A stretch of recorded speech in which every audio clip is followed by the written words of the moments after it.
Hello friends, मेरा नाम नदीम हैदर है। इस वीडियो के अंदर हम पढ़ेंगे सेक्शन 108 आईपीसी के अंदर। तो आइए स्टार्ट करते हैं। देखिए, सेक्शन 108 में बताया गया है कि जो अबेटर से रिलेटेड बताया गया है। अब अबेटर कौन होता है? अबेटर वो पर्सन होता है जो कि किसी पर्सन को किसी ऑफेंस को करने के लिए या कोई ऐसा एक्ट करने के लिए जो कि ऑफेंस हो सकता है, अबेट करता है। वो पर्सन अबेटर होता है, उसको अबेटर कहा जाता है। अब देखिए, इस सेक्शन के अंदर 5 एक्सप्लेनेशन दी हुई हैं। तो अब हम उन पांचों एक्सप्लेनेशन के बारे में पढ़ेंगे जो कि अबेटर से रिलेटेड या अबेटमेंट से रिलेटेड हैं, उसके बारे में। सबसे पहले बात करते हैं एक्सप्लेनेशन 1 के बारे में। तो एक्सप्लेनेशन 1 कहता है कि अगर किसी ऐसे इलीगल ओमिशन के लिए अबेटमेंट किया जा रहा है जो कि एक ऑफेंस हो सकता है, हालांकि जो अबेटर है वो खुद उस एक्ट को करने के लिए बाउंड नहीं है।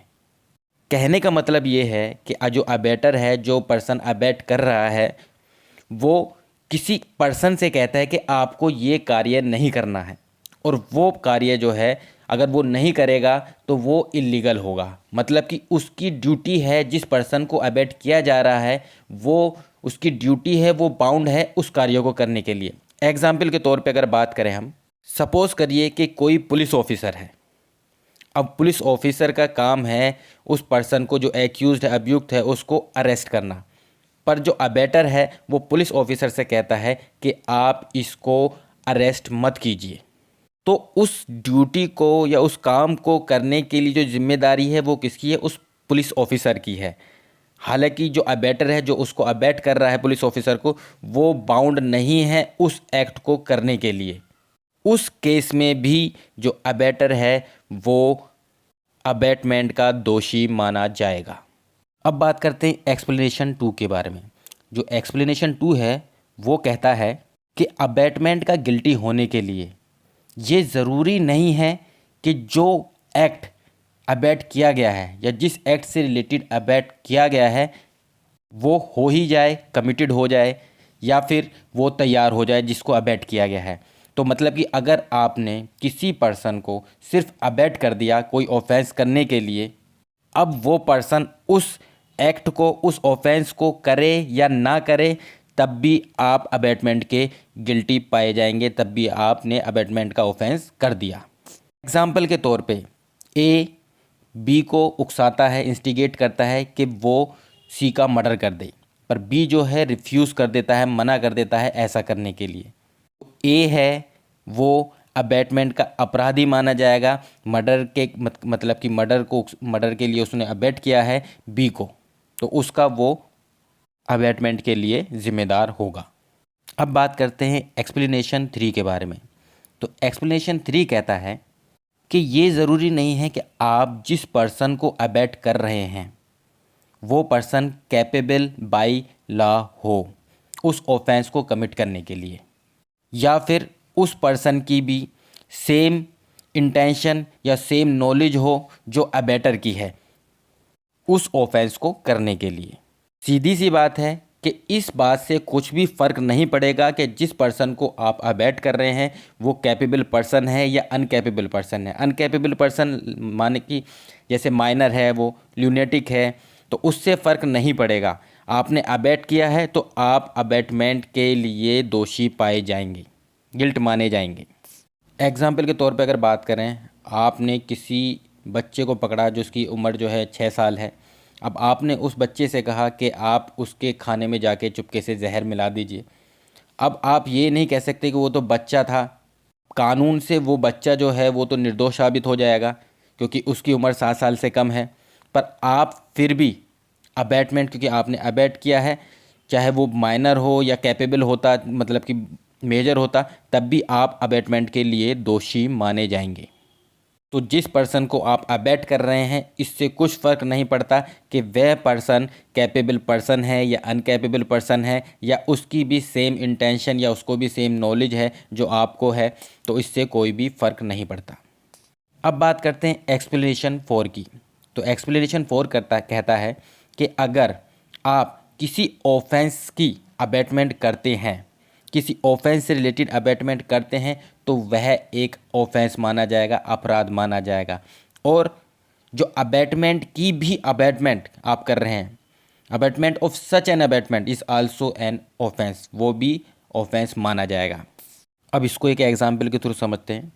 ए इंस्टिगेट करता है, ए उकसाता है बी को कि वो सी को इंस्टिगेट करे जेड का मर्डर करने के लिए।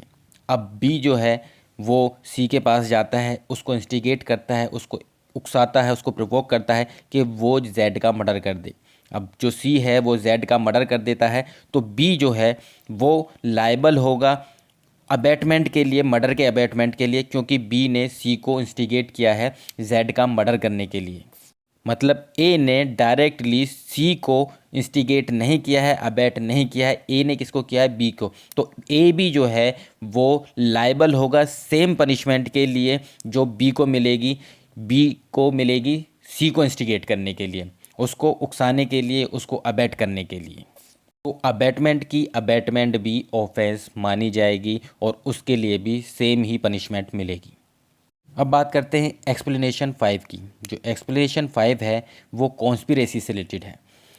इसमें कहा गया है कि अगर कोई ऑफेंस ऐसा है जो कॉन्स्पिरेसी की वजह से किया जा रहा है, मतलब कॉन्स्पिरेसी करके, षड्यंत्र करके किया जा रहा है, मतलब जो अबैटमेंट है वो अगर कॉन्स्पिरेसी के थ्रू की जा रही है, तो ये ज़रूरी नहीं है कि जिस पर्सन ने अबैट किया है और जिस पर्सन ने उस ऑफेंस को कमिट किया है वो एक दूसरे को जानते हों, उनको पता हो कि किसने अबैट किया है या किसने कॉन्स्पिरेसी की है। ये ज़रूरी नहीं है, तब भी वो पर्सन जो है अबैटमेंट के लिए दोषी माना जाएगा। एग्जाम्पल से इसे समझते हैं हम। ए बी आपस में कॉन्स्पिरेसी करते हैं, प्लान करते हैं कि हमें जेड को मारना है। अब बी जो है सी को हायर कर लेता है जेड को मारने के लिए, और वो जेड का, ए का जो है नाम नहीं बताता है सी को। मतलब बी जो है, जो हायर करता है सी को, वो सी को ए का नाम नहीं बताता है कि ए बी इस कॉन्स्पिरेसी में, या फिर उसने ही कॉन्स्पिरेसी के थ्रू अबैट किया है। अब जो सी है वो जेड का मर्डर कर देता है, तो ए तब भी लायबल होगा, चाहे सी उसको जानता हो, उससे मिला हो या ना मिला हो, तब भी ए लायबल होगा। तो ये आपका सेक्शन 108 है। अब बात करते हैं सेक्शन 108 ए की। छोटा सा सेक्शन है, इसको भी देख लेते हैं। तो सेक्शन 108 ए जो कहता है वो कहता है, वह कहता है कि इस कोड के अंदर, मतलब आईपीसी के अंदर जो ऑफेंस दिए गए हैं, अगर कोई पर्सन उन ऑफेंस से रिलेटेड अबैटमेंट करता है और जिस ऑफेंस के लिए उसने अबैट किया है वो एक्ट या वो ऑफेंस जो है इंडिया के बाहर हो रहा है, और अगर वो एक्ट जो बाहर हो रहा है या वो ऑफेंस जो बाहर हो रहा है इंडिया के, अगर वो इंडिया में होता तो वो ऑफेंस माना जाता, तो उस चीज़ के लिए, उस अबैटमेंट के लिए भी जो पर्सन है वो दोषी होगा। एग्जाम्पल के तौर पे इसे समझ लेते हैं। ए है जो कि इंडिया के अंदर ही है। अब एक बी पर्सन है, वो उसको इंस्टिगेट करता है कि वो बी को इंस्टिगेट करता है कि वो अमेरिका में जाकर उस पर्सन को मार दे। तो जो अबैट किया गया है वो कहाँ किया गया है, इंडिया के अंदर किया गया है, पर ऑफेंस कहाँ हो रहा है, वो अमेरिका में हो रहा है, इंडिया के बाहर हो रहा है।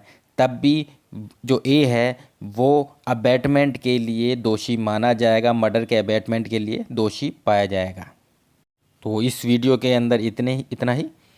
दूसरे सेक्शन जो हैं, जो आगे के अबैटमेंट से रिलेटेड है सेक्शन है, वो हम नेक्स्ट वीडियो में पढ़ेंगे। Thank you very much.